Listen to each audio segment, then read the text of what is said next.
श्रीमद भागवत महात्म्ये दशमस्कंद 21 नमः विशुद्धाय नमः। या अध्यायाचं सार असं आहे,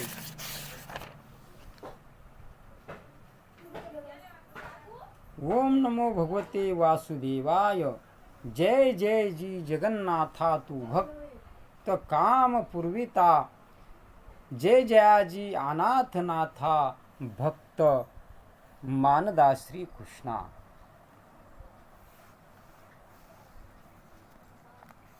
एके दिवशी भगवान श्रीकृष्ण कुब्जेची आंतरिच्छा जाणून तिचे घरी गेले आणि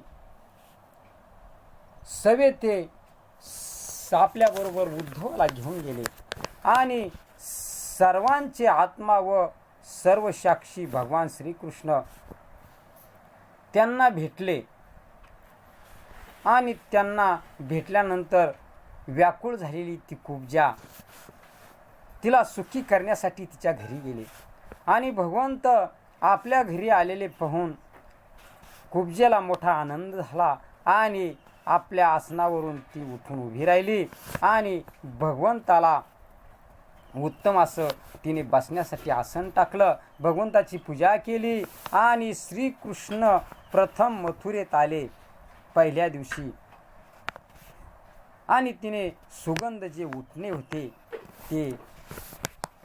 ती त्या कंसाला घेऊन चाललेली होती आणि भगवंताने ठरवलं की तिला मोक्ष कसा द्यायचा आणि ही मोक्ष देण्यास समर्थ आहे। मिळण्यास कठीण अशी भगवंताची प्राप्ती झाली आणि जे तिने कंसाला उठणं चाललं होतं ते भगवंताला तिने लावलं आणि भगवंत प्रसन्न झाले आणि सर्व देवाधिदेव विष्णूंना प्रसन्न करून घेऊन जो कोणी त्यांना तुच्छ विषय सुख मागतो तो निश्चितच मूर्ख होय। सर्वेश्वर श्रीकृष्णांनी तिच्या म्हणण्याला मान देऊन इच्छेला वर देऊन उद्धवाबरोबर आपल्या घरी परतले।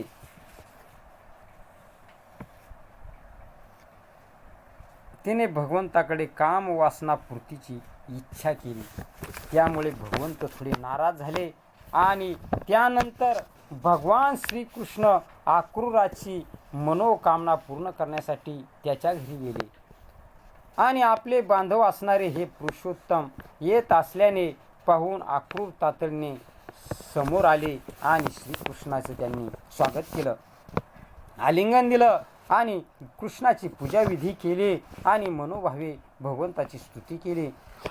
आक्रूराच्या स्तुतीने प्रसन्न झालेले श्रीकृष्ण आक्रूराला म्हणाले, हे आक्रूरा काका, हितो उपदेश चुलते आणि आदरणीय बांधव आहात असे भगवंत त्या आक्रूराला म्हणू लागले आणि आम्ही आपल्या मुलासारखे आहोत, आपणच आमचे रक्षण पालन करून आमच्यावर कृपा करावी असा आक्रूर श्रीकृष्ण भगवंताला म्हणू लागले। तेव्हा आपले कल्याण इच्छित त्यांनी आपल्या सारख्या परमपूज्य महाभाग्यवान संतांची नेहमी सेवा केली पाहिजे। फक्त म्हणजे तीर्थ नव्हे तर दगडाच्या मूर्ती म्हणजे देव नव्हे, कारण तीर्थे व देव कालांतराने भक्तांना पवित्र करतात, परंतु संत मात्र दर्शन होताच पवित्र करतात। आपण आमच्या चिंतकामध्ये श्रेष्ठ आहात असा आक्रूर बोलू लागला।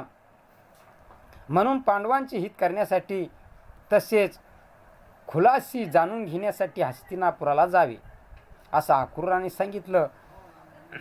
पांडूच्या मृत्यूनंतर माता कुंतीसह पांडव अत्यंत दुःखी झालेले आहेत आणि धृतराष्ट्र एकंतर अंध आहेत आणि मनाने कणखर नाहीत।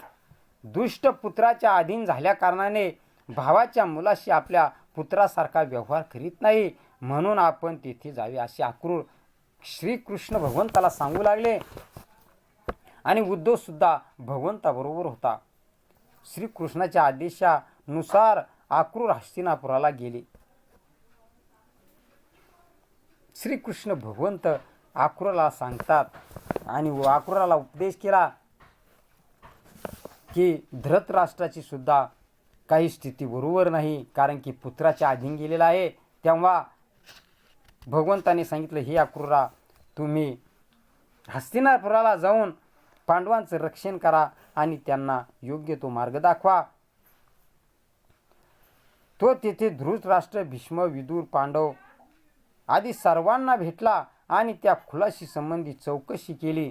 धृतराष्ट्राचे दुर्योधन आदी पुत्र पांडवांचा द्वेष करतात, पांडवांवर अत्याचार करतात. कुंतीने व विदुराने अक्रूराला सांगितले. अक्रूर जेव्हा कुंतीच्या घरी गेला तेव्हा अक्रूराला पाहून कुंतीच्या मनात आपल्या माहेरची आठवण झाली आणि तिच्या डोळ्यातून अश्रू वाहू लागले.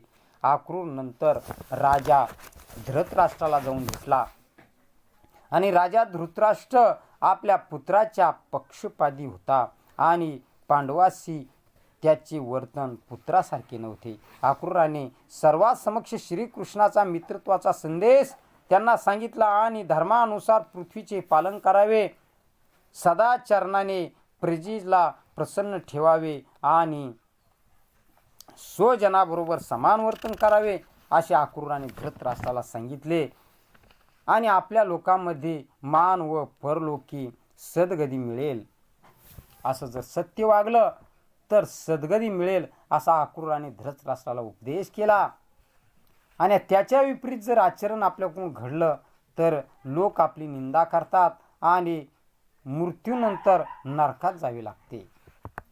जर गैरवर्तन आपल्याकडून झालं तर, आणि आपल्याला माहीत आहे या जगामध्ये कधीही कोणीही बरोबर कायमचा आपल्याबरोबर राहू शकत नाही.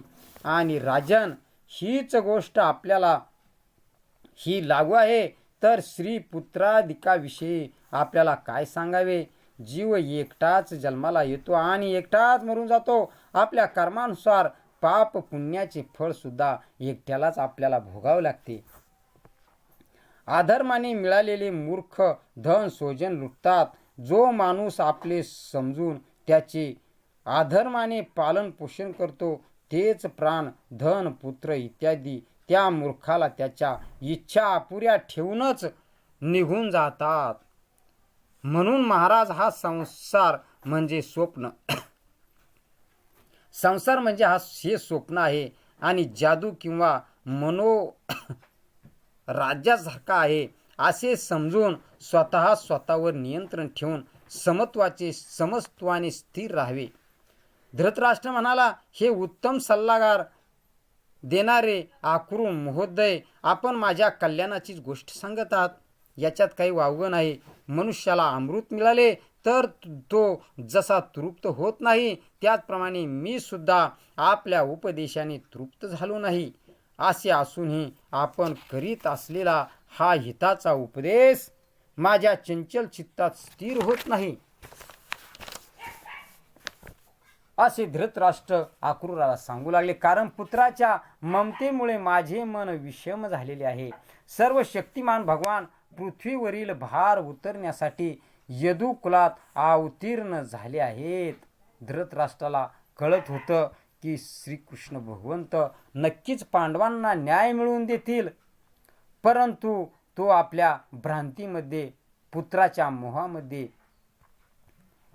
त्याला काही कळत नव्हतं. त्याची जशी इच्छा असेल तशीच होईल अशा प्रकारे धृतराष्ट्राचा अभिप्राय जाणून घेऊन आणि स्वजन संबंधाचा निरोप घेऊन अक्रूर मथुरेला परतला व तेथे त्यांनी श्रीकृष्णाला धृतराष्ट्राचे पांडवाशी असलेले वर्तन सर्व सांगितले.